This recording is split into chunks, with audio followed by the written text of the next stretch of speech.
Hopes of a bipartisan border bill on Capitol Hill are quickly fading as GOP Senate leadership signals they likely don't have the votes to pass the compromise immigration plan. Senate Republicans have insisted, not just for months, but for years, that this urgent crisis demanded action.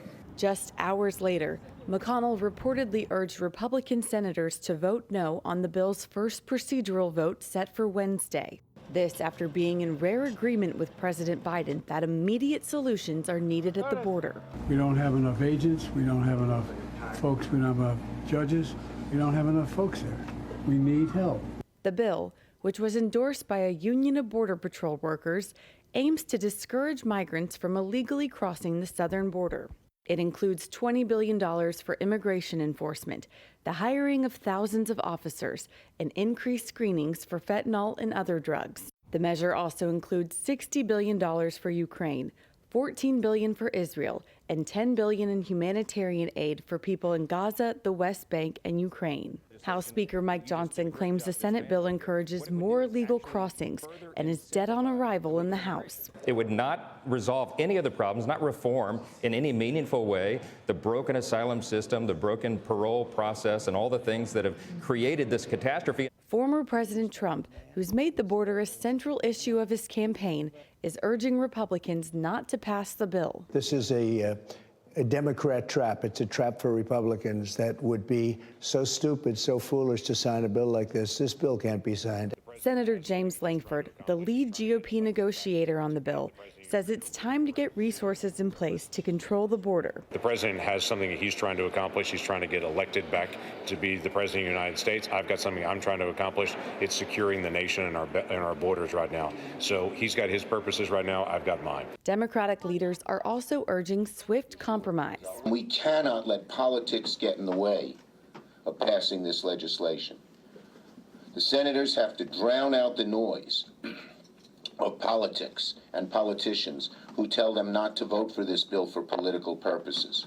We all know it's the right thing to do. The battle over the border leaves urgent funding for Ukraine and Israel up in the air. Speaker Johnson says the House will vote on a standalone bill for Israel, which the White House says Biden will veto as it pushes for a broader bill. Abigail Robertson, CBN News. All right, thank you, Abigail. Gordon, back over to you. I think our position as the leader of the free world is at stake right now because you're not just talking about what's happening on our southern border. We're talking about what's happening in Ukraine. We're talking what's happening in Israel. We're talking what's happening throughout the Middle East.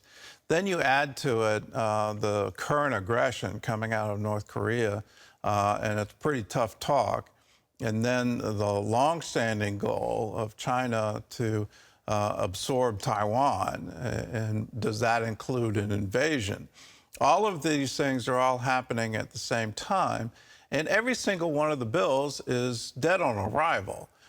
There's not going to be agreement in the House. There's not going to be agreement in the Senate.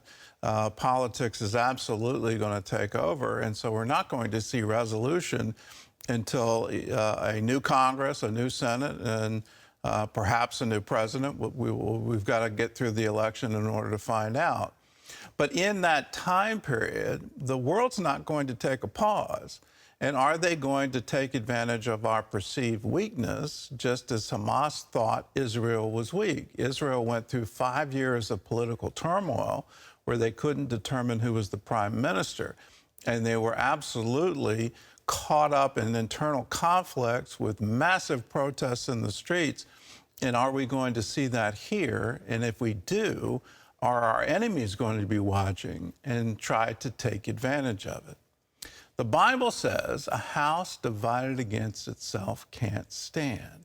We've got to find a way to somehow come together so that we can truly be the United States of America. One nation, under God, indivisible, with liberty and justice for all. These shouldn't just be aspirational words.